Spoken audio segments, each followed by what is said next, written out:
참 좋습니다. 그래서 우리가 이 좋은 예수님, 정말 예수님이 우리에게 가르쳐 주신 그 모든 것 우리가 찬양 속에 담아서 하나님께 그 마음을 올려드리면 좋겠습니다.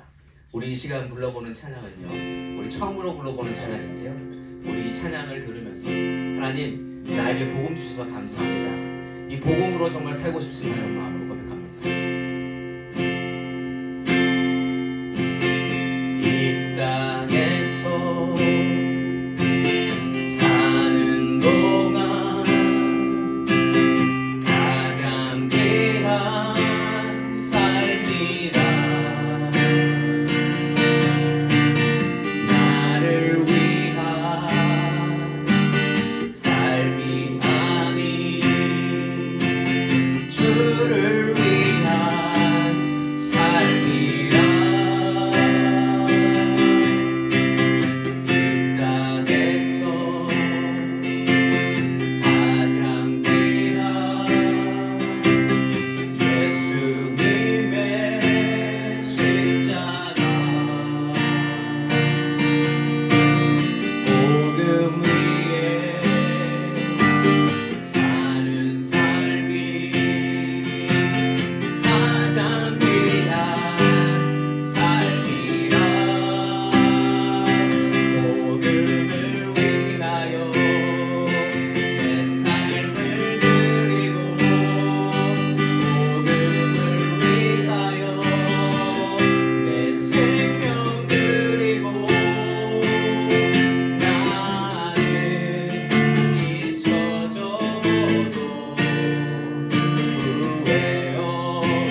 사도행전 2장 25절에서 41절까지의 말씀입니다. 사도행전 2장 25절에서 41절까지의 말씀 우리 함께 교독하고 나갑니다. 사도행전 2장 25절 제가 먼저 읽습니다.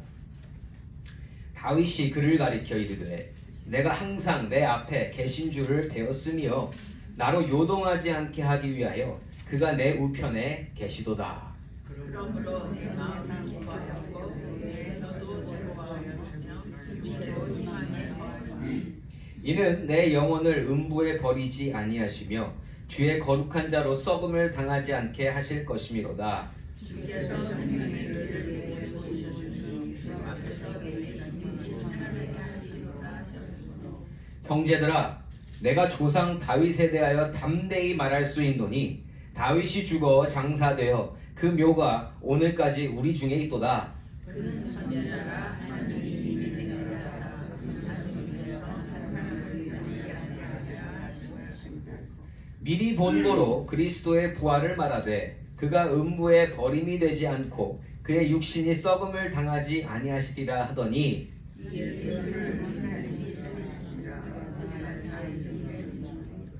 하나님이 오른손으로 예수를 높이심에 그가 약속하신 성령을 아버지께 받아서 너희가 보고 듣는 이것을 부어 주셨느니라.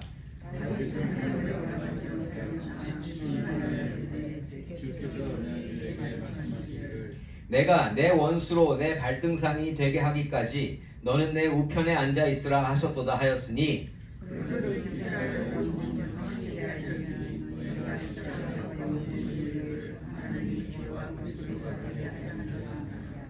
그들이 이 말을 듣고 마음에 찔려 베드로와 다른 사도들에게 물어 이르되 형제들아 우리가 어찌할꼬 하거늘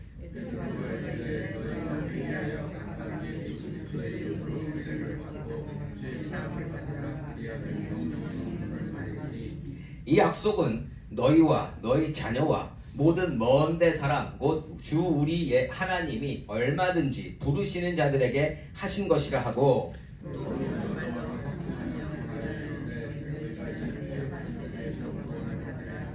함께 읽습니다. 그 말을 받은 사람들은 세례를 받음에 이날의 신도의 수가 3,000이나 더하더라. 아멘. 저는 오늘 나에게 진정 가까운 말씀이라는 제목으로 말씀을 나누기 원합니다. 여러분 성경 말씀, 다들 지금 성경 가지고 계시잖아요. 성경 말씀은요 가까이 있는 것 같으면서도 어떻게 보면 굉장히 멀다 할 수 있습니다. 자, 교회를 다니기 시작하면요 성경이 손에 들려지게 돼요. 뭐 내가 구입하든지 교회를 다니게 되면 누군가 나에게 성경을 주든지. 저도 교회를 다니기 시작하면서 성경책이 2권이 생겼습니다. 의도치 않았는데 누가 자꾸 주는 거예요. 그래서 이렇게 항상 끼고 다니는 성경이 있었습니다. 자, 성경책이 물리적으로 굉장히 가까이 있게 된다는 거죠. 요즘엔 어때요? 전화기 안에 다 앱 깔아 놓으셨죠. 그래서 언제든지 열어서 볼 수 있는 편리함을 가진 말씀, 언제나 물리적으로 가까이 있는 말씀인 것을 우리가 다 알고 있습니다. 자, 이처럼 성경 말씀을 접하고요 성경을 읽는 것 누구에게나 전혀 어려운 일이 아니라는 겁니다. 다 인정하시죠? 그런데 성경을 가까이 하고 성경을 읽으면서 가장 중요한 일은 무엇인가? 이 말씀을 통해서 말씀이신 하나님을 만나는 게 가장 중요합니다. 성경 말씀이 아무리 가까이에 있고요 아무리 많이 읽는다 할지라도 성경을 통해서 하나님을 만나지 못한다면 그것만큼 안타깝고 허무한 일이 없다라는 겁니다. 그런데 여러분 성경을 통해서 하나님을 만나는 것은요 내가 아무리 용을 써도 내가 아무리 힘을 써도 되어지지 않습니다. 오직 하나님이 허락하실 때에만 하나님을 만날 수 있는 줄 믿습니다. 하나님이 주셔야 돼요. 보혜사 성령 하나님이 도와주셔야만 이 성경을 통해서 하나님을 만날 수 있다는 겁니다. 자, 그리고 이렇게 성경 말씀을 통해서 하나님과의 만남이 성사가 되면 우리 영혼은 그때 반응하게 된다는 거예요. 변화를 받게 되어 있습니다. 반드시. 자, 오늘 말씀에서는요 하나님 말씀이 그 어느 때보다 가까이 다가오며 그 말씀을 통해 하나님을 만나고 영원히 변화하는 모습을 보여줍니다. 오늘 말씀을 통해서 본문 속의 사람들처럼 저와 여러분도 말씀을 통해 하나님과 더 가까워지고 하나님 말씀에 반응하며 하나님으로 살고자 다시 한번 결단되어지는 오늘 예배가 되기를 예수 이름으로 축원합니다. 자, 베드로는 지금 뭐 하고 있습니까? 설교하고 있습니다. 베드로 설교를 우리가 지금 끊어서 보고 있잖아요. 자, 설교 첫 부분에서는 무슨 얘기를 했어요? 현재 일어나고 있는 현상에 대해서 이 모든 것은 다 요엘서에서 이미 예언한 것이다라고 구약 성경을 통해서 말을 해 주었습니다. 성령이 임하는 일, 하나님께서 약속하셨던 일이다. 놀라지 마라. 그리고 하나님께서 지금 예언하셨던 이미 다 주셨던 것들이 오늘날 일어나고 있다라는 것을 베드로가 설교를 통해서 드러내고자 한다라는 거예요. 그리고 오늘 역시 구약의 말씀을 이용하면서 예수를 통해서 하나님의 뜻이, 하나님의 말씀이, 하나님의 예언이 성취되어지는 것을 구체적으로 알려주고자 한다는 거죠. 이번에는 시편 말씀을 인용합니다. 25절 말씀입니다. 다윗이 그를 가리켜 이르되 내가 항상 내 앞에 계신 줄을 배웠으며 나로 요동하지 않게 하기 위하여 그가 내 우편에 계시도다. 아멘. 퀴즈. 이거 시편 몇 편일까요? 16편입니다. 시편 16편 말씀을 베드로가 인용하고 있다라는 거죠. 자, 이스라엘 사람들에게 있어서요. 그 어떤 인물, 그 어떤 이스라엘 왕들보다 가장 존경받고 가장 추대받고 가장 존경받는 왕이 누굴까요? 다윗입니다. 다윗. 그렇기 때문에 다윗이 기록한 수많은 시편들 역시 사람들에게 많이 읽혔다라는 거예요. 다들 잘 알고 있는 말씀입니다. 그 중에서 우리가 만나고 있는 이 시편 16편 말씀은 다윗이 고난 가운데를 지나가고 있을 때 하나님 나를 붙들어 주세요. 나를 버리지 마세요. 하나님 나를 지켜주실 줄 믿습니다. 하는 뉘앙스로 기록한 시편이 바로 16편 말씀이라는 거예요. 그러니까 보통 이 시편 16편을 읽으면 위로를 받습니다. 그래, 하나님이 나와 함께 계시지. 하나님 나에게 힘 주시지. 이러한 말씀으로 우리가 받게 된다. 그래서 오늘 사도행전 2장 25절에서 28절까지의 말씀은 시편 16편 8절에서 11절까지의 말씀을 그대로 갖다 놓은 겁니다. 베드로가 이걸 인용하고 있는 거예요. 자, 그런데 우리가 궁금한 게 있습니다. 뭐냐면 베드로에게 왜 이 말씀이 떠올랐을까? 베드로가 현재 처한 상황에서 왜 이 말씀이 떠올랐을까? 이게 궁금하다라는 거예요. 베드로가 지금 설교하는 중에 이 말씀이 기억났잖아요. 그렇죠? 그런데 베드로가 처한 상황이 고난의 상황일까요? 보통은 고난 가운데 있을 때 이 말씀이 떠올라서 위로받는 게 우리가 보통 생각하는 말씀으로 우리가 하나님과 하나 된 뭐 그런 시스템 아닌가요? 구조 아닌가요? 그런데 오늘 베드로는 고난의 상황이 아닌데 이 말씀이 기억이 났다라는 겁니다. 근데 지금 어떤 상황을 지나고 있어요? 우리가 다시 한번 이 테이프를 다시 뒤감아서 보면 지금 막 성령이 임해서 막 다른 나라 방언들을 하고 난리가 났을 때 베드로가 갑자기 설교를 시작하면서 자, 여러분 진정하십시오. 이거는 하나님의 역사입니다. 하나님이 약속하신 일이 일어난 겁니다 라고 이야기를 했고요. 그리고 나서 예수에 대해서 이야기를 했어요. 예수님이 지금 그러니까 베드로가 예수를 이렇게 끄집어낸 이유는 구약의 말씀이 성취되고 있는 것을 요엘서를 통해서 이야기해주면서 그거와 같이 예수도 하나님이 이미 예언해 주셨던 메시아가 오셔서 이렇게 계셨던 것이다. 이걸 지금 얘기하려고 하는 거거든요. 그때 이 시편 16편이 생각이 났다는 거예요. 자, 그러면 제가 25절부터 28절까지를 천천히 읽어드릴 건데 왜 이 생각이 났을까? 이게 예수님과 어떠한 관계가 있을까 한번 생각해 보시면서 들어보시기 바랍니다. 25절부터 28절까지 말씀입니다. 다윗이 그를 가리켜 이르되 내가 항상 내 앞에 계신 줄을 배웠으며 나로 요동하지 않게 하기 위하여 그가 내 우편에 계시도다. 그러므로 내 마음이 기뻐하였고 내 혀도 즐거워하였으며 육체도 희망에 거하리니 이는 내 영혼을 음부에 버리지 아니하시며 주의 거룩한 자로 썩음을 당하지 않게 하실 것이미로다. 주께서 생명의 길을 내게 보이셨으니 주 앞에서 내게 기쁨이 충만하게 하시리로다. 아멘. 아멘. 혹시 찾으셨어요? 힌트를? 예수와 어떻게 연결시킬 수 있을까? 잘 안 되시죠? 딱 오지는 않습니다. 자, 이 말씀은요. 단순히 지금 현재 당하고 있는 고난을 해결해 주시는 하나님보다 더 멀리 내다보는 하나님에 대해서 기록한 겁니다. 그러니까 현재 고난 때문에 다윗이 20편을 기록한 거는 맞아요. 그런데 다윗이 표현하는 기쁨은요, 현재 상황이 해결되는 것에 대한 기쁨이 아니라는 거예요. 잘 보세요. 그 기쁨을 얘기하는 게 아닙니다. 다윗이 노래하는 하나님은요, 현재 나를 이러한 상황 속에서도 지켜주시는 하나님이시지만 언제나 항상 그리고 앞으로 영원토록 내 우편에 계셔주시는 하나님을 이야기하고 있다는 거죠. 그러니까 음부에 버리지 않는다라는 건 언제적 얘기예요? 이거는요, 지금 어려운 일을 이야기하는 것 같기도 하지만 음부에 버리지 않는다라는 건 나중에 죽었을 때에 하나님이 나를 지옥 가운데 두지 않으실 거다라는 그 미래에 대한 고백을 하고 있는 거예요. 또 거룩한 자로 썩음을 당하지 않게 하시는 하나님이시다라고 고백했잖아요. 언제 썩어요? 우리가 죽은 다음에 썩잖아요. 그때 이후에 하나님이 나를 지켜주시고 나를 살리실 것이고 나와 영원히 함께 계실 것이다라는 그 기록을 다윗이 지금 써놓은 겁니다. 그래서 영원토록 다윗을 지켜주시고 영원토록 다윗에게 영생을 주시는 하나님, 생명의 길을 보여주심으로 말미암아 현세뿐만 아니라 죽음 이후의 삶에도 함께 하신 하나님을 지금 다윗이 노래하고 있다는 거예요. 그래서 다윗이 기쁘다고 하는 것은 바로 그러한 영원히 함께 하실 하나님에 대한 기쁨을 노래하고 있다는 거죠. 이게 시편 16편 말씀입니다. 그러니까 위로받는 거 그거 잘못된 거 아니에요. 맞아요. 그런데 좀 더 깊이 들어가 보면 지금 다윗은 그러한 하나님, 나중까지 나를 돌봐주시는 하나님을 이야기했는데 지금 베드로가 이게 떠오르는 거예요. 예수님을 이야기하는데 바로 이 장면이 떠오르게 되었다. 자, 그래서 보통은요, 이 시편 16편 8절에서 11절까지의 말씀이 메시아에 대한 예언이다라고 유대인들이 많이 알고 있어요.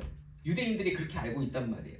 그런데 정작 유대인들은 그렇게 예비된, 그렇게 예언된 메시아 되신 예수가 오셨음에도 불구하고 예수를 메시아, 그리스도로 인정하지 않고 있잖아요. 그런데 지금 베드로가 그걸 끄집어내고 있다라는 겁니다. 성령이 충만한 베드로에게 이 시편 16편 말씀이 떠오르면서 다윗을 통해서 메시아이신 예수를 전하고자 하는 마음이 생겨났다는 거예요. 29절 말씀입니다. 형제들아, 내가 조상 다윗에 대하여 담대히 말할 수 있노니 다윗이 죽어 장사되어 그 묘가 오늘까지 우리 중에 있도다. 아멘. 베드로는요, 지금 설교를 듣고 있는 유대인들을 향해서 형제라고 부릅니다. 형제. 그런데 진짜 형제는 아니에요. 왜냐하면 이들이 결국 예수님을 죽인 사람들이거든요. 유대에 지금 퍼져 있는 모든 유대인들이 다 그렇게 살았던 사람들 아닙니까? 자, 그런데 그러한 자들에게 형제라고 부르면서 누구의 이름을 끄집어내요? 유대인들에게 가장 존경받는 다윗의 이름을 꺼내고 있다는 겁니다. 모두의 마음속에 있는 다윗의 이름을 한번 외치면서 유대 공동체로서의 자존감을 한번 높여주고요. 그리고 하나님이 택하신 민족임을 다시 한번 나도 모르게 생각할 수 있게끔 이렇게 분위기를 전환시키고 있다는 거예요. 다윗 이야기하면 유대인들한테 좋단 말이에요. 왕권, 그 당시에 그 모든 세계를 거의, 모든 세계는 아니지만 그 주변국 사이에서 그 세상을 다 진두지휘하던 사람이 다윗 아닙니까? 유대인들이 다 그거를 원하고 있었잖아요. 그래서 다윗 이야기하면 좋단 말이에요. 그래서 다윗 이야기를 일부러 꺼내고 있다. 그런데 여기서 뭘 얘기하고자 하냐? 그러한 다윗 역시도 이스라엘 역사 중심의 가장 위에 있는 그 다윗조차도 메시아이신 예수 그리스도를 증거하는 자로 살았다는 것을 얘기하고 싶은 거예요. 30절과 31절 말씀입니다. 그는 선지자라 하나님이 이미 맹세하사 그 자손 중에서 한 사람을 그 위에 앉게 하리라 하심을 알고 미리 본고로 그리스도의 부활을 말하되 그가 음부에 버림이 되지 않고 그의 육신이 썩음을 당하지 아니하시리라 하더니 아멘. 자, 베드로가 어디로 가는지 보이시죠? 베드로가 이 시편 16편 말씀이 떠오르면서 그때 다윗이 고백했던 것이 그리스도가 부활시켜 주신 다음의 이야기를 한 거구나라는 것을 깨닫고 얘기해 주는 거예요. 여러분, 이 성령의 역사가 얼마나 대단한지 보이시죠? 이거 그냥은 할 수 없다라는 겁니다. 말하는 거 이거 지금 뭐 설교문 써놓고 베드로가 하는 얘기가 아니에요.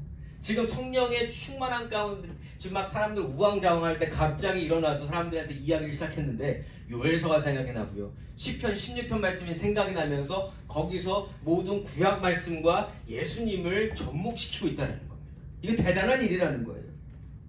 자, 모두에게 왕으로만 인식되어져 있는 다윗을 미래의 일을 예언하는 선지자라고 30절에서 선포합니다.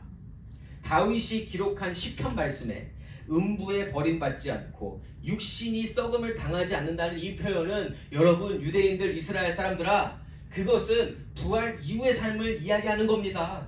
그렇기 때문에 다윗은 이미 그리스도의 부활을 알고 이야기를 한 겁니다 라는 그 메시지를 전하고 있다는 거죠. 그러니까 베드로가 감당하는 일은 뭐예요? 지금 역할 유대인들이 이미 잘 알고 있는 말씀 너무나 가까이 있었던 그 말씀을 유다의 자손으로 오실 메시아 그리스도의 이야기를 다윗과 연결시키고 또 다윗과 예수를 자연스럽게 연결시켜주면서 여러분들이 그렇게 존경에 마다하지 않는 다윗이 결국 예수님을 향하고 있었다. 여러분 이걸 아셔야 됩니다. 이거 전하고 있다는 거예요. 이거 언제나 가까이에 있었던 하나님의 말씀을 통해서요. 하나님을 만나게 하는 것뿐만 아니라 예수를 만나게 하고 하나님의 뜻 가운데 거할 수 있게 하는 그 역할을 지금 베드로가 설교를 통해 감당하고 있다는 겁니다. 그러면서 예수는 많은 유대인들 여러분들이 생각하는 것처럼 이상한 사람 아니고 오히려 유대인들의 추앙을 받는 다윗조차 예언한 분 다윗조차 내 주라고 명한 그분이시고 이제 그 말씀이 온전히 그 말씀대로 성취됨으로써 예수에 대한 시각을 바꿔야 된다. 예수님은 이런 분이다 라고 베드로가 이야기한다는 거죠. 그런데 여러분 베드로한테 설득력이 있는 이유가 뭐예요? 베드로는 예수님의 제자로 살았습니다. 예수님과 같이 살았던 사람 뭐 몇 년밖에 안 되지만 그래도 예수님을 가장 가까이에서 본 사람으로서 베드로가 이 이야기를 하면 굉장히 설득력이 있다는 거예요. 근데 설득력만으로는 안 되잖아요. 그렇죠?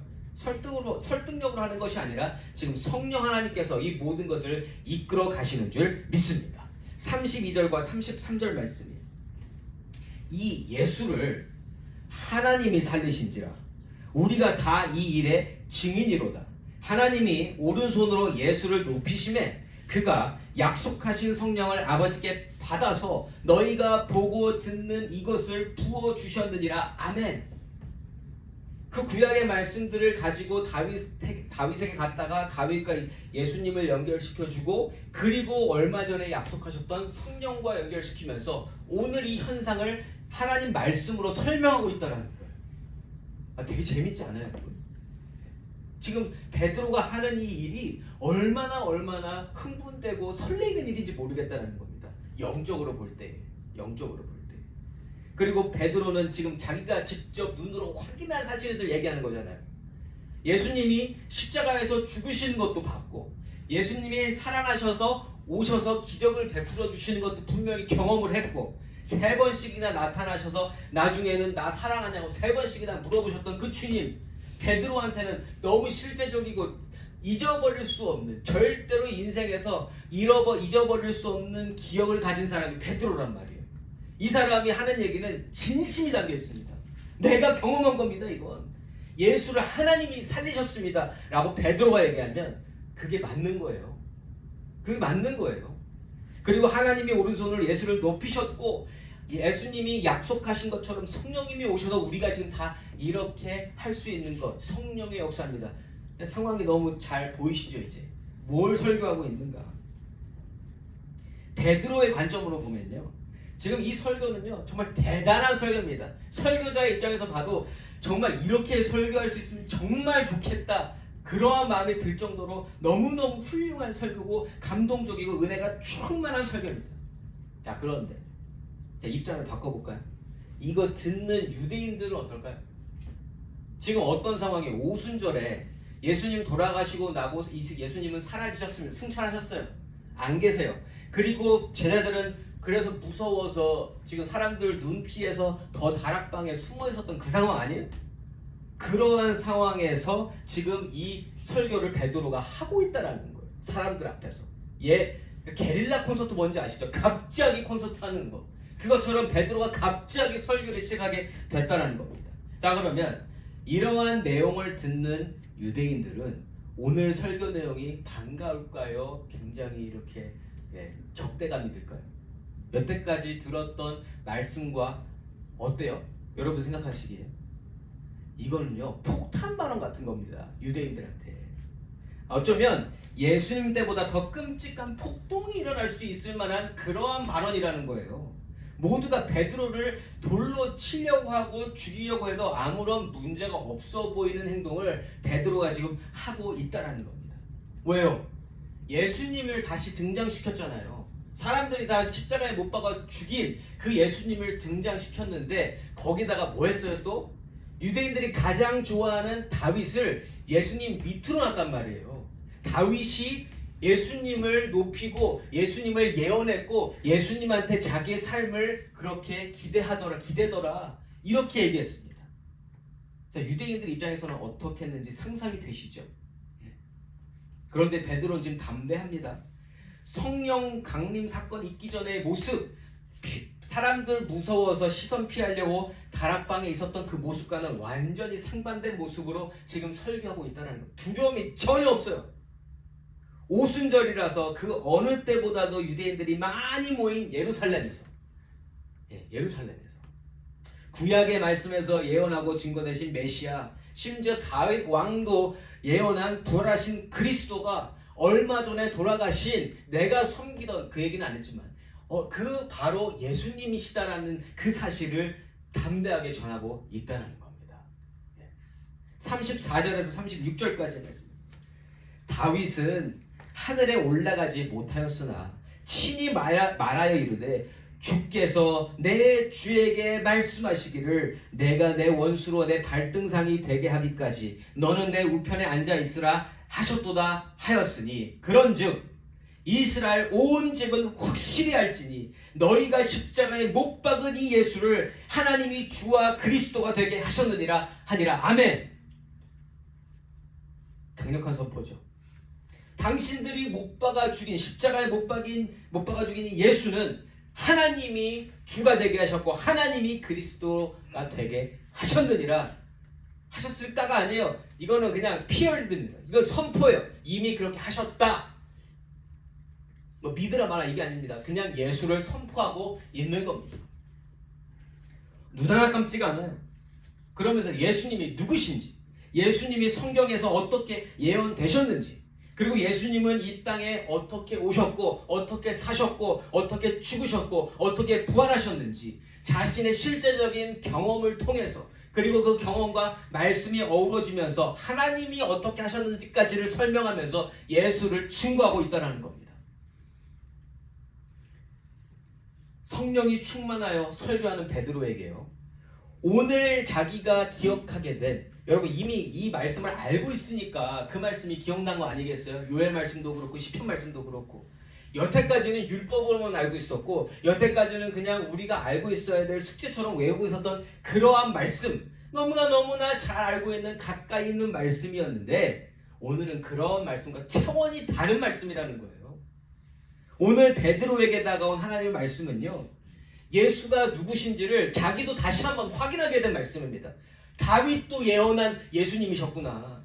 내가 이걸 차마 몰랐었네. 그러한 내용들은 들어가 있지 않지만 설교하는 가운데 베드로는 확실히 알았을 겁니다. 예언되었던 것이 바로 이러한 것이군. 예수님 정말 하나님의 아들이셨고 하나님 보내신 그리스도셨구나. 이 이야기를 자기의 그 마음속에서 오는 감동과 더불어 말씀과 함께 얘기하고 있다는 거예요. 이거 얼마나 감동적인 설교입니까, 여러분? 베드로가 지금 설교하는 것은요, 누군가를 가르치려고 하는 그러한 목적이 아닙니다. 있는 사실을 그냥 얘기하지 않으면 안 되는 상황인 거예요. 지금 본인이 확인하고 있는 이 모든 일들이 하나님이 예비하신 대로 되어지는 것을 확인하니까 이걸 얘기 안 할 수 없겠더라. 그러면서 유대인들아, 이스라엘 사람들아, 형제들아, 지금 이 일이 여러분들이 알고 있는 그 말씀대로 되어지고 있는 겁니다. 이 얘기를 하고 있는 겁니다. 저도 똑같은 거 하고 있는 거예요. 성도 여러분, 제가 말씀을 읽어보니 그러한 내용들이 담겨 있더라고요. 지금 이걸 저는 선포하는 거예요. 여러분들이 믿으세요? 믿지 마세요. 이거 하는 거 아닙니다. 그냥 선포하는 겁니다. 그러한 예수님이 오늘 성경에서 등장하는 예수님이시고 제가 만난 예수님이고 제가 믿는 예수님입니다. 그래서 여러분, 베드로는요, 자기가 경험한 것과 함께 말씀과 함께 모든 것을 이야기하니까 이거는 다른 사람을 향한 말씀이라기보다 자기 자신이 변화된 것을 이야기하는 거예요. 하나님이 나를 이렇게 변화시키셨습니다. 이렇게 변화시키셨습니다. 그리고 다윗이 그 사후 세계를 예언한 것처럼 베드로도 오늘 이 말씀을 통해서 어떠한 소망을 가져요? 아, 나도 죽으면 다윗처럼 되겠구나. 그리고 예수님처럼 되겠구나. 예수님이 십자가에서 돌아가시기 전에 해주셨던 말씀들이 나중에 부활하셔서 나에게 해주셨던 그 말씀들이 기억이 나면서, 그래서 예수님이 그 말씀을 하셨구나. 나도 죽으면 내 육신이 이제 썩고 음부에 던져질 그때가 되면 그렇게 되어지지 아니하고 하나님이 나를 건지셔서, 왜요? 예수를 믿었으니까. 예수님께서 내가 길이요 진리요 생명이 나를 맘지 않고서는 하나님께로 아버지께 갈 자가 없다라는 그 말씀이 기억이 나면서 예수님 그때 그 말씀을 이렇게 해주셨군요. 나도 소망을 가집니다. 지금 자기 간증하는 겁니다. 어떻게 보면. 그러면서 지금 베드로는 어떤 마음일까요? 지금 앞에서 설교 듣는 유대인들이 더 신경 쓰일까요? 아니면 지금 내가 말씀과 지금 기억나는 그 말씀들도 은혜 받는 게 더 클까요? 저는 지금 은혜 받는 게 더 크다고 저는 바라봅니다. 시편에서 다윗이 기쁨을 얘기했잖아요. 분명히 고난 가운데 기록한 시편 16편인데 다윗은 그때 기쁨을 얘기하고 있어요. 무슨 기쁨이에요? 그렇지만서도, 지금은 나에게 힘들지만서도 지금의 나뿐만 아니라 앞으로도 나를 인도하실 하나님을 기억하니까 평안이 찾아오더라. 기쁨이 찾아오더라. 베드로 어때요? 지금 유대인들 앞에서 지금 돌 맞아 죽어도 문제가 안 되는 상황입니다. 그런데 어떤 마음이에요? 저는 지금 베드로가 굉장히 기쁜 상황이다라는 거에 저는 100% 말씀드릴 수 있어요. 왜요? 본인이 지금 은혜를 받고 있거든요. 하나님이 그의 심령을 변화시키시고 있거든요. 그러니까 설교자가 다른 사람의 심령을 변화시키기보다는 설교자 스스로가 지금 은혜 받았다라는 겁니다. 은혜 받았다. 그냥 하는 말이 아닙니다. 자, 지금 이 모든 일들이 성령 하나님의 역사라는 것을 저는 또한 100% 말씀드릴 수 있어요. 왜냐? 성령이 인도하시지 않으면 이 상황은요, 폭동입니다. 이건 베드로뿐만 아니라 난리가 나야 되는 내용이에요. 자, 그런데 성령 하나님이 일하시니까 어떠한 현상이 생기는가? 37절 말씀입니다. 그들이 이 말을 듣고 마음에 찔려 베드로와 다른 사도들에게 물어 이르되, 형제들아 우리가 어찌할꼬 하거늘. 아멘. 아멘 아닙니까? 아멘 아닙니까? 파격적인 베드로의 설교를 들은 유대인들이, 예수를 십자가에 못 박아 죽인 그 사람들이 다윗의 시편과 연결된 예수의 이야기를 듣고 적대감이 아니라 마음에 찔림이 생겼대요. 마음에 찔림이. 보통 같으면 유대인들의 존경을 받는 다윗을 어찌 예수와 연결시키느냐, 지금 말이 되는 얘기를 하느냐, 너는 신성 모독이다, 너는 왕권 모독이다 라고 하면서 달라들어야 될 사람들이 반대로 찔림을 받았다는 거예요. 그러니까 뭐라고 물어요? 많은 사도들에게 우리가 어찌할꼬? 우리가 어찌할꼬? 자, 이 찔리는 마음이 무슨 찔림일까요, 여러분? 찔림의 핵심이 뭐예요? 뭐 때문에 찔리는 거예요? 자, 찔림을 생각해보면 이런 겁니다. 하나님께서 이미 예전부터 예비하셨고, 하나님이 예언해 주셨고, 수많은 선지자들을 통해서 알려주신 그리스도로 받아들인 거잖아요. 그러면서 그 그리스도를 내가 못 박아 죽였습니다. 자, 유대인들에게 하나님의 존재는 어떤 존재입니까? 위대한 존재죠. 하나님을 거스를 수 없는 민족이란 말이에요. 하나님 말씀이라면 그 앞에서도 무릎을 꿇을 사람들이 유대인들입니다. 그런데 지금 자기가 한 일들을 돌아보니 어떤 지금 모양이 됐어요? 하나님이 그 약속하신, 그리고 하나님이 가장 중요하게 여기시는 메시아 그리스도를 내가 내 손으로 죽인 게 인정이 된 겁니다. 하나님의 일을 그르친 것도, 조그만 죄를 지는 것도 어쩔 줄 몰라서 제사 지내는 사람들이 하나님이 예배하신 그리스도를 죽인 거예요. 내가 내 손으로. 이 찔림은 뭐예요? 여러분, 찔림의 다른 말은 죄책감이라고 할 수 있습니다. 죄책감. 그러니까 예수를 못 박은 것에 대한 죄책감, 하나님께서 보내신 그리스도를 죽인 일에 대한 죄책감, 이 죄책감이 다 그 어떤 다른 죄책감보다 크고 공포스러울 것이라는 것을 우리가 알 수 있어요. 왜냐하면 율법 어기는 거 하나도 벌벌 떠는 사람들이잖아요. 근데 그리스도를 죽였잖아요. 그럼 이거 어떻게 돼? 큰일 난 거 아닙니까? 큰일 난 거 아니에요? 우리가 어찌할꼬? 만약 하나님이 사랑이 아니시라면, 하나님의 존재가 사랑이 아니라 모든 것을 다 그냥 결과론적으로 보고 심판하시는 분이시라면 이 사람들은 살아남지 못하는 거예요. 그렇지 않아요? 이미 없었을 겁니다. 이미 뼈도 못 추려요. 그러나 하나님은 이 사람들이 죄책감과 동시에 찔림을 받고 그리고 어떻게 해야 됩니까? 라고 물어볼 수 있는 자리까지 인도하시더라는 거예요. 이러한 찔림을 통해서 예수를 제대로 알고 만나게 하시고 예수의 죽음을 통해서 영생을 얻고 구원을 얻으라고 말씀하시는 분이 바로 우리 여호와 하나님이신 줄 믿습니다. 그들을 오늘 부르시고 이 모든 것을 듣게 하시는 하나님이시라는 거예요. 38절 말씀입니다. 베드로가 이르되 너희가 회개하여 각각 예수 그리스도의 이름으로 세례를 받고 죄사함을 받으라. 그리하면 성령의 선물을 받으리니. 아멘. 아멘. 예수님의 죽음은요, 예수님을 십자가에 못 박아 죽인 사람들의 죄까지도 용서하시는 죽음인 줄 믿습니다. 그 손으로 죽인 사람들, 그 말로 죽인 사람들, 예수님을 싫어하고 다 싫어하니까 피어 프레스 때문에 예수님을 욕하던 자들, 그들이 오늘 예수님으로 말미암아 죄사함을 얻게 된다는 겁니다.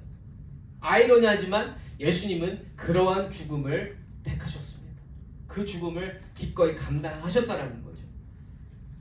베드로는요, 지금 38절을 이야기하는데 너희가 회개하여 각각 예수 그리스도의 이름으로 세례를 받고 죄사함을 받으라 했잖아요.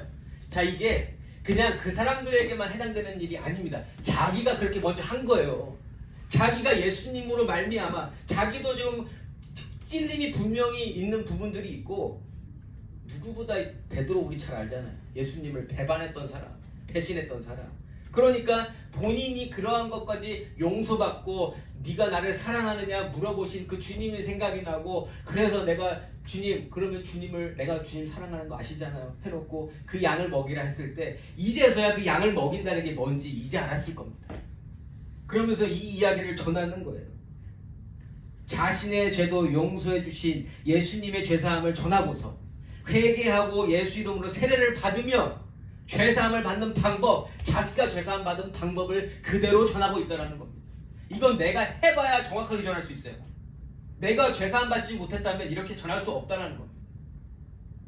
그렇게 한 이후에 자신도 성령을 받았잖아요. 기다리고 있다가 예수님 약속하신 성령 받고 오늘 이렇게 하고 있는 거 아닙니까? 그걸 알기 때문에 오늘과 같이 성령의 힘으로 설교하는 모습을 증거하면서 예수의 능력과 하나님의 말씀을 믿는 자들이 어떠한 회복과 어떠한 능력과 어떠한 삶을 앞으로 살게 되는지 자신의 경험을 토대로 이야기해 줍니다. 39절과 40절입니다. 이 약속은 너희와 너희 자녀와 모든 먼데 사람 곧 주 우리 하나님이 얼마든지 부르시는 자들에게 하신 것이라 하고, 또 여러 말로 확증하며 권하여 이르되 너희가 이 패역한 세대에서 구원을 받으라 하니. 아멘. 베드로가 뭐 얘기하고 싶은지 이제 보이시죠? 이 설교를 통해서 뭘 얘기하고 싶은지 너무 잘 보인다는 겁니다. 이제요, 유대인들의 찔림과 깨달음, 그리고 구원으로 가는 방향, 그리고 그 이후의 삶까지 다 선포되어졌어요. 베드로의 설교가 마무리되어져 가고 있습니다. 자, 이럴 때에 저는 다시 한번 그냥 기억하고 싶어요. 베드로가 어떠한 마음으로, 어떠한 태도와 자세로 이 말씀을 하고 있는가? 유대인들을 향하여 말할 때 그들의 실수와 잘못에 대해서 꾸짖거나 잘못을 걸러내려고 하지 않았습니다. 베드로가 연신 유지하고 있었던 자세는 그냥 흔들림 없고 확고한 선포예요. 예수님은 이런 분이시다. 예수님은 날 살린 분이다. 예수님은 날 살리셨는데 그 살림이 하나님으로부터 온 것이다. 여러분, 이게 사실입니다. 라고 이야기하고 있는 거죠. 왜 그렇게 얘기해요? 스스로가 본 자신의 모습이 어떠한 모습인지, 그리고 예수님을 통해서 내가 어떻게 변화되었는지 그 누구보다 자기 스스로 너무 잘 알고 있기 때문입니다. 나 자신에게 예수님이 어떠한 존재이신지, 그런데 나에게 찾아오신 그 예수님이 성경에서 보니까 하나님이 예언하신 그 예수님이시더라는 걸 깨달으면서 이걸 그냥 술술 이야기로 풀어내고 있는 겁니다. 다윗과도 연결시켜주고요, 요엘 선지자하고도 연결시켜주고, 모든 구약의 성경과 연결시킬 수 있는 분이 예수님이심을 오늘 말씀하고 있다는 겁니다. 베드로는요 지금 알고 있어요. 베드로가요 그 십자가에 못 박은 유대인들을 욕하지 못하는 이유가 있습니다. 이유는요, 예수님이 자기를 친히 불러주지 않았다면 자기도 똑같이 그 자리에 있을 사람인 걸 알거든요. 자기의 성품이 어떤 사람인지 자기 스스로 너무 잘 알아요. 아까도 잠깐 말씀드렸지만 닭이 울기 전에 3번 나를 부인하리라 한 그 주인공이 누굽니까? 절대로 예수님 배신 안 하겠다고 약속하면서 마음을 굳게 먹었는데 나중에 보니까 자기가 예수님 배신하고 있는 배신자더라. 그러니까 자기도 아는 거예요. 자기가 만약에 예수님께 부름받지 못했다면 나도 똑같이 거기에 있었을 사람이기 때문에 베드로는 오늘 유대인들을 욕하지 않습니다. 그러나 뭐라고 불러요? 형제들아, 여러분도 변화받으면 나처럼 변화받을 수 있습니다라는 이야기를 하고 있는 겁니다. 어떠한 사람도 예수의 은혜로 죄사함을 얻고 구원을 얻고 성령을 선물로 받으면 오늘 나처럼 예수를 증거하지 않을 수 없게 된다. 이걸 베드로가 오늘 이야기하고 있다는 거죠. 자, 이렇게 베드로가 사용받음으로써 수많은 사람들이 예수 믿는 자리로 나오게 됩니다. 41절 말씀. 그 말을 받은 사람들은 세례를 받음에 이날의 신도의 수가 3,000이나 더하더라. 아멘. 놀라셨어요? 왜 놀라셨어요? 여기 만약 3명이나 더하더라 이랬으면 놀라셨을까요? 놀라셔야 돼요. 숫자는 상관이 없어요. 유대인의 심령이 변화되는 게 중요한 겁니다. 내가 여태까지 알았던 말씀을 하나님이 주시는 그 의도대로 이해가 돼서 한 명이라도 그걸 알아들었다면 그게 놀라운 일이라는 거예요. 3,000명, 300만 명, 3천만 명 그거 변화된 게 중요한 게 아닙니다. 오늘 말씀으로 변화됐다는 게 중요한 거예요. 하나님이 하시면 여러분 그냥 온 세상 사람들 다 구원시킬 수 있으세요. 그냥 우리의 의지와 상관없이. 그런데 그렇게 안 하신다는 거예요. 그 믿음을 하나님은 우리가 가지기를 원하신다는 거예요. 우리 심령이 하나님을 바라는 그 마음을 예수를 통하여 구원 얻는 그 구원을 얻기 원하신다는 거예요. 그래서 기다리시고 말씀 전해서 듣게 하시고 하나님이 택하신 자들이 그 길로 올 수 있도록 오늘도 인도하고 계신다는 겁니다. 오늘 말씀에서 중요한 건 베드로가 온전히 성령의 이끄심 가운데에서 이미 가까이 있었던 하나님 말씀을 통해서 유대인들의 마음을 움직이게 했고 하나님 주시는 말씀의 진정한 의미를 깨닫게 했을 뿐만 아니라 예수가 정말 누구신지를 증거했다라는 겁니다. 그리고 그 예수를 알아들으니 사람들이 하나님께로 돌아오더라는 겁니다. 무슨 말씀으로요? 본인들이 여태까지 잘 알았던 그 말씀으로, 가까이 있었던 그 말씀, 그러나 진정한 의미를 알지 못해서 그냥 외우고만 있었던 그 말씀으로 말미암아 오늘 이 유대인들이 3,000명이 넘는 사람들이 예수께로 왔다는 겁니다. 놀라운 일 아닙니까? 베드로에게도요, 유대인들에게도 말씀은 항상 가까이 있었습니다. 그런데 언제 그 말씀이 정말 하나님의 뜻대로 보여요? 성령 하나님이 임했을 때. 지금 성령 충만한 가운데 이 설교가 진행되고 있잖아요. 그리고 모두가 다 성령의 임재 가운데서 이 모든 일들을 경험하고 있는 거 아닙니까? 성령 하나님이 역사하시면 하나님 말씀이 제대로 들릴 줄 믿습니다. 살아 운동력 있는 이 말씀은요, 누구에게나 갈 수 있고요. 어느 사람들의 마음도 움직일 수 있게 한다. 사랑하는 성도 여러분, 저와 여러분에게도요, 말씀은 언제나 가까이 있습니다. 아마 전화기 앱에 성경 없으신 분들 없을 거예요. 다 있으실 겁니다. 오늘 다 갖고 오셨잖아요, 성경. 그렇죠? 그리고 우리가 외우고 있는 말씀들도 너무나 많이 있습니다. 그런데 중요한 건 그 말씀을 통해서 우리가 하나님과의 관계가 깊어지는가, 그리고 그 말씀을 통해서 예수님을 우리가 볼 수 있는가, 이것까지 가야지 우리가 말씀과 정말 가까운 사람이다라고 말할 수 있다는 겁니다.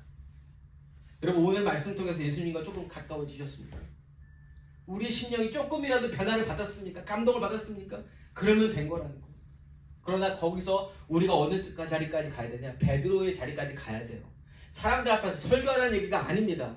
내가 정말 나 혼자서 가둬놓을 수 없는 그 은혜로 말미암아 내가 말씀 속에서 깨달은 예수님이 나를 구원하신 예수님이고, 그 구원으로 말미암아 내가 오늘 변화되어 살아갑니다라고 이야기할 수 있는 저와 여러분이시기를 예수 이름으로 축원합니다. 아멘. 그게 오늘 우리가 받아가야 될 테이크홈 트루스예요. 오늘 말씀을 빌어 부탁드립니다. 저와 여러분의 삶이 베드로와 같이 말씀을 통해 하나님을 깊이 체험하고, 그리고 그 말씀이 내가 생각하고자 하는 그 말씀, 시편 16편이 그냥 위로의 말씀으로만 다가오는 것이 아니라 그 더 깊은 의미 가운데 있는 예수 그리스도의 부활을 이야기하는, 영생을 이야기하는 말씀까지를 깨닫고 그 은혜 가운데 거하며 그 기쁨으로 살아가시는, 그리하여 우리 삶 가운데 어떠한 일이 일어나고 있다 할지라도, 어떠한 고난이 있다 할지라도 하나님 주시는 평안과 기쁨으로 살아갈 수 있는 저와 여러분 되시기를 예수 이름으로 부탁드립니다. 그리고 그렇게 누군가와 나누게 될 때에 누군가 내가 기뻐하는 그 모습을 보면서 예수에게 관심을 가지고 예수를 묻고자 할 때, 또한 예수를 잘 설명해 줄 수 있는, 내가 만난 예수님을 전할 수 있는 저와 여러분이시기를 예수 이름으로 축원합니다. 아멘.